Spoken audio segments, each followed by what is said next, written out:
Hello जी, कैसे हो आप सब लोग? I hope all of you are well. और आप सबको दशहरा की हार्दिक शुभकामनाएं। ठीक है, और ये जो फेस्टिवल्स होते हैं वो हमें मोटिवेट करते हैं टू डू समथिंग। ठीक है, तो देखिए आपको जो है अभी ऑफर भी चल रहा है। यदि आपको कोर्स लेना है paper one, paper two, paper three का, सॉरी पेपर वन और पेपर टू का, तो अभी 22, 23, 24 अक्टूबर को ऑफर चल रहा है। 10% डिस्काउंट आपको मिल रहा है, आप ले सकते हो। इवन मेरा एक क्रैश कोर्स जो है वो भी चल रहा है पॉलिटिकल साइंस का, तो आप वो भी ज्वाइन कर सकते हो। तो लेट्स स्टार्ट अवर क्लास। और आज जो है हम एक बहुत ही इंपॉर्टेंट टॉपिक पर डिस्कशन करने वाले हैं कि पॉलिटिकल साइंस में आपको भी पता है सिलेबस बहुत ही बड़ा है, और हमें हमेशा ये कंफ्यूजन रहता है कि मैम कौन से टॉपिकों को पढ़े और कौन से टॉपिकों को आज हम छोड़े। तो इस पर हम आज लोग डिस्कशन करने वाले हैं। तो वीडियो को आप एंड तक देखिए और शेयर जरूर कीजिएगा, जिससे आपको सारी चीजें समझ में आने लग जाए, क्योंकि बीच में क्लास देखोगे तो कोई मतलब नहीं है। देखो, आपको भी पता है पॉलिटिकल जो साइंस होता है, इस पॉलिटिकल साइंस में जो हमारा पेपर टू जो होता है, ठीक है, अब ये ठीक है, तो पेपर टू जो होता है उसमें 100 क्वेश्चंस होते हैं, और 100 क्वेश्चंस का मतलब होता है आपका 200 मार्क्स। ठीक है, इसके अंदर क्या होता है, 10 यूनिट्स होती हैं, और ये 10 की 10 यूनिट्स आपके लिए बहुत ही इंपॉर्टेंट है। पहली चीज मैं आपको बताती हूँ कि आपको कोई भी जो यूनिट है उसे स्किप नहीं करना है, पहली चीज ये। ठीक है, क्योंकि हम क्योंकि हर एक यूनिट का ना अपना एक स्कोरिंग पार्ट होता है, हर यूनिट से क्वेश्चन आने हैं। यदि आप किसी यूनिट को बिल्कुल ही छोड़ के चले जाओगे तो उस यूनिट के आप ये मान के चलिए कि आपका एक भी क्वेश्चन सही नहीं होगा। हमारे पास टाइम नहीं है और हमें रिवीजन भी करना है, पॉइंटेड चीज पढ़नी है, सेलेक्टेड चीज पढ़नी है, तो मैम क्या पढ़ें? तो देखो, हर एक यूनिट पढ़ना ही जरूर है, लेकिन हर एक यूनिट का एक टॉपिक ऐसा है जिसमें से क्वेश्चन आते ही आते हैं। उन टॉपिकों पर आज हम लोग डिस्कशन करने वाले हैं कि कौन कौन से टॉपिक जो है उन्हें हम छोड़ के नहीं जा सकते हैं हर बार। यदि मैं आपको बोलूं तो 2018 से लेकर के मैंने 2023 तक के जो है उन पेपरों का एनालिसिस किया है, और इन पेपरों का एनालिसिस करने के बाद मुझे ऐसा महसूस हुआ है कि कुछ टॉपिक्स हैं उन्हें हम बिल्कुल भी नहीं छोड़ सकते, क्योंकि हर बार उन एग्जाम्स में से क्वेश्चन आता है, चाहे पेपर वन कोई सी भी शिफ्ट में आया हो, लेकिन क्वेश्चन जो है वो आया है। अब हम उन पर डिस्कशन करते हैं, और सबसे पहले जो हम आते हैं वो हम आते हैं पॉलिटिकल थ्योरी वाली यूनिट पर। ठीक है, तो पेशेंसली समझने की कोशिश करना। पॉलिटिकल थ्योरी जो है वो हमारी सिलेबस के अंदर, आपको भी बहुत अच्छे से पता है कि यूनिट नंबर जो है वो फर्स्ट है पॉलिटिकल थ्योरी। तो पॉलिटिकल थ्योरी में पता है बहुत बड़ा, मतलब ये मान लो बास्ट है। ठीक है, आपको एक बात मैं बता देती हूँ कि पॉलिटिकल थ्योरी और पॉलिटिकल थॉट्स, इनमें से जो क्वेश्चन है ना वो इंटरलिंक करके आए हैं। पॉलिटिकल थॉट्स का मतलब यदि मैं आपको बोलूं तो वेस्टर्न पॉलिटिकल थिंकर्स को आप मान सकते हो। मतलब वेस्टर्न पॉलिटिकल थिंकर्स और पॉलिटिकल थ्योरी के जो क्वेश्चंस है वो एक साथ ही मिलकर के आते हैं। जैसे कि मैं आपको यदि बात करूं तो वेस्टर्न पॉलिटिकल थिंकर में आपको भी पता है जेएस मील है। और जेएस मील जो है वो क्या है, आपके क्या है, उदारवादी के अंतर्गत भी आता है। तो जेएस मील से रिलेटेड जो है बहुत सारे क्वेश्चंस पूछे जा सकते हैं। और यदि हम थ्योरी में देखें तो उदारवाद को भी हम स्किप नहीं कर सकते। जॉन रॉल्स से भी बहुत क्वेश्चंस आते हैं, और जॉन रॉल्स के क्वेश्चन न्याय से संबंधित भी आते हैं, तो न्याय का सिद्धांत भी हमारे लिए बहुत इंपॉर्टेंट हो जाता है। आगे यदि हम लोग डिस्कशन करें, क्योंकि हम इंटरलिंक करके पढ़ रहे हैं तो टेंशन वेंशन लेना मत, सारी चीजें जो है वो हम समझते हुए यहाँ पर चल रहे हैं। उसके बाद देखिए रॉबर्ट नॉजिक, क्योंकि न्याय का सिद्धांत है तो न्याय के सिद्धांत के अंतर्गत नॉजिक का न्याय सिद्धांत मान लो या कोई सा भी मान लो। उसके बाद नारीवाद जो है, नारीवाद में से क्वेश्चंस आते हैं। नारीवाद के बाद आता है आप लोगों का आधुनिकीकरण। ठीक है, आधुनिकीकरण में से क्वेश्चन पूछे जाते हैं। समुदायवाद में से जो है वो क्वेश्चंस आपके पूछे जाते हैं। ये मत कहना मैम आपने सारे टॉपिक बता दिए, पर ये जो टॉपिक है वो पॉलिटिकल थॉट से भी कनेक्टेड है, दैट्स वाई ये टॉपिक आपके लिए और भी ज्यादा इंपॉर्टेंट हो जाते हैं। इसके बाद यदि हम देखें तो प्लेटो है, प्लेटो में से भी जो है वो क्वेश्चन आपका आएगा, क्योंकि प्लेटो जो है वो एक थिंकर भी है, और न्याय के संबंध में भी इसने अपने सिद्धांत दिए हैं। तो क्योंकि जो टॉपिक या फिर दो या दो से एक या एक से अधिक यूनिटों में है ना, वो तो हमें याद करने के लिए जरूरी हो ही जाता है, क्योंकि प्लेटो में से अकेले में से 2 या 3 क्वेश्चन आ जाते हैं। क्यों? क्योंकि उसने न्याय से संबंधित भी अपने सिद्धांत दिए हैं, तो वो पॉलिटिकल थ्योरी वाली जो न्याय वाली यूनिट है उसमें भी आ जाएगा, और थिंकर में तो वो है ही है। तो इसलिए जो है ना, हमें इनको ज्यादा एम्फेसाइज करके जो है वो पढ़ना पड़ता है। दूसरा यदि देखें तो अरस्तु में से क्वेश्चंस आने हैं। ठीक है। हमारे जो सामाजिक समझौतावादी विचारक है उनमें से मोस्टली लॉक और रूसो में से क्वेश्चन सबसे ज्यादा पूछे जाते हैं यदि हम देखें, क्योंकि लॉक का संबंध उदारवाद से भी है, रूसो भी आ जाता है, सबसे ज्यादा इनमें से क्वेश्चंस आते हैं। मील के बारे में हमने डिस्कशन जो है वो ऑलरेडी कर लिया है। यदि हम लोग इंडियन थिंकर्स में देखें तो इंडियन थिंकर्स में से जो क्वेश्चंस है कम बनते हैं, ठीक है। इंडियन थिंकर्स में से क्वेश्चंस कम बनते हैं और मोस्टली जो क्वेश्चंस बनते हैं, एक तो आता है आप लोगों का कौटिल्य में से क्वेश्चंस आना है। अंबेडकर जी जो है, अंबेडकर जी में से क्वेश्चंस आते हैं आप लोगों के। गांधी जी जो है, गांधी जी में से क्वेश्चन जो है आपके आते हैं। इसके अलावा मैं बता दूं जयप्रकाश नारायण में से क्वेश्चंस आते हैं। अब आपको एक बात बताऊं, जैसे कि अंबेडकर हुए, गांधी जी हुए और जयप्रकाश नारायण, इनमें से क्वेश्चंस क्यों आते हैं? क्योंकि ये कॉन्स्टिट्यूशन वाली यूनिट में भी है ना। क्योंकि कॉन्स्टिट्यूशन में जब हम कॉन्स्टिट्यूशन मेकिंग पढ़ते हैं, हिस्ट्री ऑफ कॉन्स्टिट्यूशन मेकिंग जब हम लोग पढ़ते हैं, तो वहां भी हम अंबेडकर पढ़ते हैं, गांधी जी पढ़ते हैं, जयप्रकाश नारायण पढ़ते हैं। अब वो कॉन्स्टिट्यूशन वाली यूनिट में भी है और थिंकर वाली यूनिट में, तो ऑब्वियसली इनमें से क्वेश्चंस आपके आने ही आने हैं। तो ये वहां से भी हमें पढ़ना है और यहाँ से भी हमें पढ़ना है। मैं आपको ऐसे क्यों बोल रही हूँ? मैं आपको इसलिए बोल रही हूँ कि जब आप कॉन्स्टिट्यूशन पढ़ो, कॉन्स्टिट्यूशन का कोई भी टॉपिक पढ़ो, तो वहां पे अंबेडकर, गांधी जी की जो भूमिका है उन पर आपको स्पेशली क्या करना है, फोकस करना है, क्योंकि क्वेश्चन इसी तरह से और इसी पैटर्न में जो है वो पूछे जा रहे हैं। ठीक है जी। तो मैं आपको वही चीज बता रही हूँ जहां से क्वेश्चंस पूछे जा रहे हैं। फिर आते हैं मार्क्स। देखो मार्क्स एक ऐसे विचारक है जिनमें से अकेले पेपर के अंतर्गत 3 से लेके 4 क्वेश्चंस आते हैं। क्यों आते हैं? क्योंकि मार्क्स जो है वो समाजवाद से कनेक्टेड है, और समाजवाद जो है वो पॉलिटिकल थ्योरी के अंतर्गत टॉपिक भी है। साथ ही साथ मार्क्स को लेकर के मोस्टली सभी विचारकों ने अपने थॉट्स दिए हैं। जैसे कि लेनिन हो गया, लेनिन ने भी मार्क्स से संबंधित अपने थॉट्स दिए हैं। और एम एन रॉय हो गया, एम एन रॉय ने भी मार्क्स से रिलेटेड अपने थॉट्स दिए। तो मोस्टली थिंकर्स मार्क्स से रिलेटेड थॉट्स देते ही देते हैं, है ना। तो इसलिए जो है ना मार्क्स से रिलेटेड क्वेश्चन 3 से 4 जो है वो बनते ही बनते हैं। तो मार्क्स को तो आप बिल्कुल भी हम किसी भी हालत में से छोड़ के नहीं जा सकते। उसके बाद आता है हम लोगों का लोकतंत्र। लोकतंत्र में से जो है आपके बहुत क्वेश्चंस आते हैं ग्रामसी, ठीक है। ग्रामसी के अंदर भी जो है वो बहुत सारे क्वेश्चंस आपके आ जाते हैं। फिर आते हैं हमारे अरविंदो, एम एन रॉय और अमर्त्य सेन।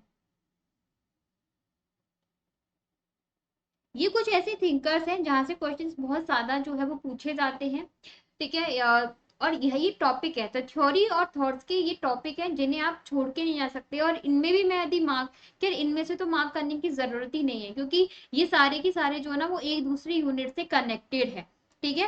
क्योंकि देखो इकबाल यदि हम माने ना, इकबाल और कौटिल्य ही दोनों एक जैसे ऐसे इंसान हैं जो बिल्कुल थिंकर से ही एम्फेसाइज होता है। क्योंकि अम्बेडकर कॉन्स्टिट्यूशन में आ जाएगा, गांधी कॉन्स्टिट्यूशन में आता है, जेपी कॉन्स्टिट्यूशन में आ जाएगा, अरविंद को भी हम मान सकते हैं कि वो थिंकर के ही अंदर आएगा।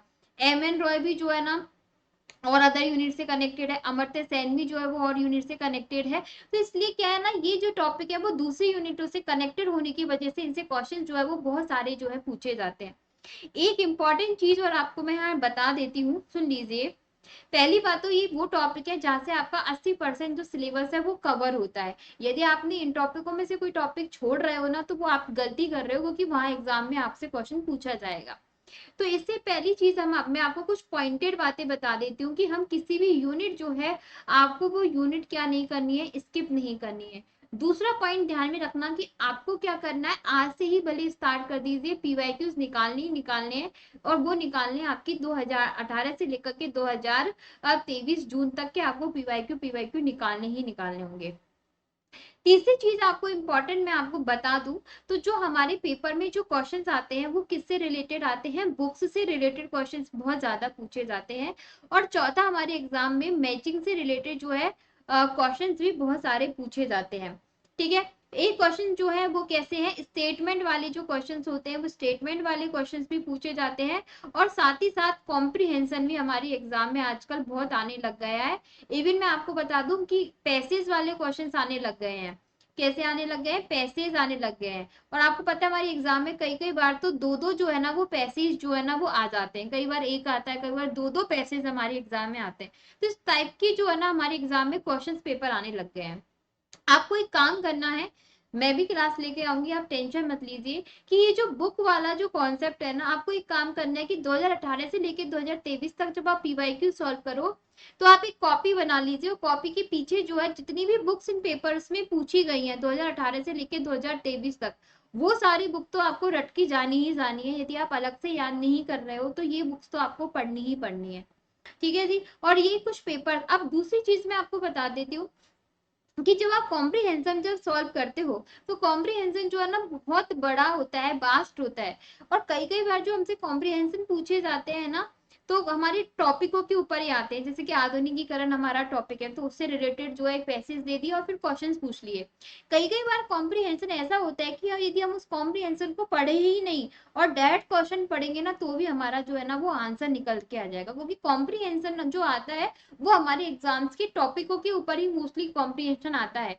तो मैं आपको हमेशा सजेस्ट करूंगी कि कॉम्प्रीहेंशन किस टॉपिक से रिलेटेड है, मतलब पहले आप उसके क्वेश्चंस को देखिए। यदि आप उसके क्वेश्चंस को इजीली निकाल पा रहे हो, मान के चलो न्याय से रिलेटेड है और नॉर्मल क्वेश्चन पूछा है जिसका आंसर वही रहने वाला है कि इग्नोरेंस ऑफ वेल्थ का सिद्धांत किसने दिया, अज्ञानता का पर्दे वाला, तो ये सबको पता है। आप पैसेज पढ़ो चाहे मत पढ़ो, जॉन रॉल्स ने ही दिया है। तो इस टाइप के यदि क्वेश्चंस आए तो आप पहले क्वेश्चंस को पढ़ना, और क्वेश्चंस के पढ़ने के बाद आप कॉम्प्रीहेंशन सॉल्व करने की कोशिश करना। और एक चीज ये ध्यान में रखना कि कॉम्प्रीहेंशन को हम एट द लास्ट जो है ना वो सॉल्व करें, because this take too much time.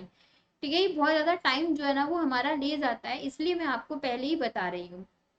तो आई होप आपको यहाँ तक क्लियर हो गया होगा। ये चीजें आपको माइंड में रखनी है। नेक्स्ट है कि हम पढ़ रहे थे कि कौन कौन सी जो यूनिट है वो इंपॉर्टेंट है, और किस यूनिट में से कौन सा टॉपिक हमें पढ़कर जाना है। उसके अलावा यदि मैं आगे डिस्कशन करूँ तो हम आते हैं कंपैरेटिव पॉलिटिक्स में। कंपैरेटिव पॉलिटिक्स जो होती है, इसमें एक तो टॉपिक है आप लोगों का राजनीतिक संस्कृति। ये टॉपिक आ जाता है हम लोगों का शासन प्रणालियां। ठीक है, जैसे एकात्मक शासन प्रणाली हो गई, संघात्मक शासन प्रणाली हो गई।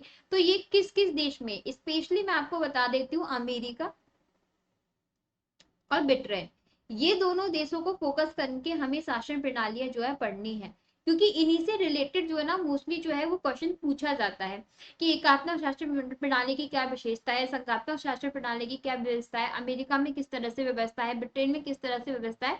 तो उससे रिलेटेड जो है वो काफी क्वेश्चन पूछे जाते हैं। राजनीति विकास जो है ना उसका क्वेश्चन भी बहुत ज्यादा है ना यहाँ पूछा जाता है, राजनीति विकास का। और वो दलों से रिलेटेड जो क्वेश्चन है ना, वो दलीय प्रणाली वाला टॉपिक, उससे रिलेटेड जो है ये क्वेश्चन पूछा जाता है। एक आपका सिस्टम थ्योरी है। ठीक है, कौन सा आ जाएगा, सिस्टम थ्योरी जो है, उस सिस्टम थ्योरी का भी क्वेश्चन बहुत ज्यादा पूछा जाता है। सिस्टम थ्योरी में हम आमंड मान सकते हैं, आमंड और पाविल की मान लीजिए, आमंड पाविल की मान लीजिए। ठीक है, तो इनकी जो सिस्टम जो थ्योरी है उसका क्वेश्चन, या डेविड ईस्टन की जो सिस्टम थ्योरी है उसका क्वेश्चन भी जो है वो बहुत पूछा जाता है। यहाँ से जो है ना वो मोस्टली जो है ना वो क्वेश्चन क्या होते हैं, अराउज होते हैं, मोस्टली क्वेश्चन यहाँ से आपके पूछे जाएंगे। यदि हम कंटिन्यू आगे करते हैं इस टॉपिक को, तो फिर आता है हम लोगों का पब्लिक एडमिनिस्ट्रेशन। पब्लिक एडमिनिस्ट्रेशन में मैक्स वेबर हम छोड़ ही नहीं सकते, क्योंकि मैक्स वेबर का नौकरशाही सिद्धांत आना ही आना है। अब्राहम मैस्लो का अभिप्रेरणा सिद्धांत आना है। ठीक है, या फिर मैं आपसे बोलूं कि अभिप्रेरणा सिद्धांत जिसके अंतर्गत आपकी एक्स वाई थ्योरी भी है, हर्जबर्ग का सिद्धांत है, वो भी इंपॉर्टेंट आजकल हो गया है, उसमें से भी क्वेश्चंस पूछने जाने लग गए हैं। पब्लिक एडमिनिस्ट्रेशन में आप लोगों का एक तो पीटर ड्रकर जो है, और इसके अलावा आ गई है आपकी Follett, Mary Parker Follett. You can't skip these topics right in any how cost, मतलब हम किसी भी हालत में इन टॉपिकों को स्किप कर ही नहीं सकते। उसके बाद यदि हमें आपको बताऊं तो हमारी जो थ्योरीज है, हमारी जो विचारधाराएं हैं, जैसे कि आपकी मानव संबंध विचारधारा हो गई, वैज्ञानिक प्रबंधन विचारधारा हो गई, शास्त्रीय विचारधारा हो गई। तो ये विचारधाराओं से संबंधित भी जो है ना बहुत सारे क्वेश्चंस हमारे एग्जाम में जो है वो पूछे जाते हैं। साथ ही साथ डेवलपमेंट जो है वो इसका इम्पोर्टेंट हो गया। और डेवलपमेंट में भी इम्पोर्टेंट चीजें हैं एनपीए और एनपीएम, कि ये कैसे आए और इनकी जो है वो विशेषता जो है वो क्या है। ठीक है, तो मैक्स वेबर इंपॉर्टेंट हो गया, है ना, मैस्लो इंपॉर्टेंट हो गया, मतलब मैस्लो में आप आजकल हस्बैंड वगैरह में से भी क्वेश्चंस पूछे जाते हैं। पीटर ड्रकर फॉलेट हो गया, थ्योरीज में मानव संबंध विचारधारा, वैज्ञानिक प्रबंधन विचारधारा, शास्त्रीय विचारधारा जो है, इनसे रिलेटेड भी जो है वो क्वेश्चन आते हैं। और एक हर्बर्ट साइमन और बर्नार्ड। ठीक है, साइमन और बर्नार्ड जो है वो भी इनसे भी क्वेश्चंस आते हैं, क्योंकि इनका एक तो निर्णय निर्माण सिद्धांत भी जो है वो पूछा जाता है। एक जो है पब्लिक एडमिनिस्ट्रेशन में रिस्क की थ्योरी, रिस्क का जो पारिस्थितिकी उपागम जो है उसका भी क्वेश्चन पूछा जाता है, जैसे कि fuse society, differ active society जो है हमारी, तो ये टॉपिक जो है इनके क्वेश्चन आपकी पब्लिक एडमिनिस्ट्रेशन में आते हैं। पब्लिक एडमिनिस्ट्रेशन और भी बढ़िया, ये मत कहना मैम सारे टॉपिक बता दिए, नहीं सारे टॉपिक नहीं, ये कुछ ही टॉपिक है ये, क्योंकि और भी टॉपिक है जो मैंने छोड़ दिए हैं अभी आप लोगों के सामने, ठीक है। उसके बाद यदि मैं आपको आगे बढ़ती हूँ, तो आपकी यदि मैं पॉलिटिकल प्रोसेस और पॉलिटिकल पॉलिसी वाली यूनिट पर यदि हम बातें कर रहे हैं, और मैं दोनों को ही मिला करके यहाँ पे बता देती हूँ, तो आपका जो ई गवर्नेंस वाला जो टॉपिक है, ठीक है, उस ई गवर्नेंस वाले टॉपिक में से भी बहुत सारे क्वेश्चन जो है राउज होते हैं। फिर उसके बाद है जो हमारी दलीय प्रणाली वाला जो सिस्टम आ जाता है, मतलब जो हमारी पॉलिटिकल पार्टीज जो है वो उसमें से भी क्वेश्चंस बहुत सारे जो है वो पूछे जाते हैं। नए राज्यों की मांग से रिलेटेड जो आपका राज्य पुनर्गठन आयोग है, ये राज्य पुनर्गठन आयोग पूरा की पूरा बहुत इंपॉर्टेंट है, और नए राज्यों की डिमांड वगैरह उनसे रिलेटेड भी क्वेश्चंस बहुत आते हैं। जो कंटेम्प्रेरी इश्यूज है, ठीक है, कंटेम्प्रेरी इश्यूज का मतलब जैसे कि जो आप लोगों की क्षेत्रवाद पृथकतावाद की प्रॉब्लम आ जाएगी, धर्म आ जाएगा, जाति है वो किस तरह से राजनीति को प्रभावित कर रही है, जेंडर जो है, ये चीजें भी जो है यहाँ से भी आपके बहुत सारे जो है वो क्वेश्चंस आपके बन के आते हैं, ये कंटेम्प्रेरी है। इसके अलावा जो मूवमेंट वाले क्वेश्चन है, मतलब आंदोलन वाले, क्योंकि ये आंदोलन वाले क्वेश्चन जो है वो मैचिंग में आते हैं, कि तेवागा आंदोलन का हुआ, साइलेंट वैली आंदोलन का हुआ, तो ये मैचिंग वाले जो है ना वो क्वेश्चंस हो जाते हैं, ठीक है। तो ये आंदोलन वाले जो क्वेश्चंस है वो भी काफी ज्यादा ये है कि ये मान लीजिए पूछे जाते हैं, और साथ ही साथ पंचायती राज, क्योंकि पंचायती राज जो है वो हमारे इन पॉलिटिकल प्रोसेस वाली यूनिट्स में भी है और कॉन्स्टिट्यूशन वाली यूनिट में है, तो वहां से भी ये जो टॉपिक है वो काफी आपके लिए क्या हो जाता है, काफी हद तक ये टॉपिक हमारे लिए इंपॉर्टेंट हो जाता है, we can't skip this topics, ठीक है। उसके बाद यदि हम नेक्स्ट और आगे बढ़ते हैं, और आगे बढ़ने की सीरीज में हम कॉन्स्टिट्यूशन पे चलते हैं, तो कॉन्स्टिट्यूशन पे जब हम चलते हैं तो कॉन्स्टिट्यूशन में जो एक्ट्स हैं हमारे, उन एक्ट्स में से एक ना एक क्वेश्चन आता है, चाहे 1919 का ले लो, चाहे 35 का ले लो, 1900, चाहे कोई सा भी एक्ट, एक क्वेश्चन आपका एक्ट्स में से आता है। फंडामेंटल ड्यूटीज में से आपका क्वेश्चन आता है, और साथ ही साथ आपकी जो डीपीएसपी है, नीति निर्देशक तत्व, उसमें से क्वेश्चन आते हैं। प्रेसिडेंट अकेला ही 2 से 3 क्वेश्चन ले जाता है, क्यों ले जाता है, क्योंकि प्रेसिडेंट से रिलेटेड बहुत सारे क्वेश्चन है।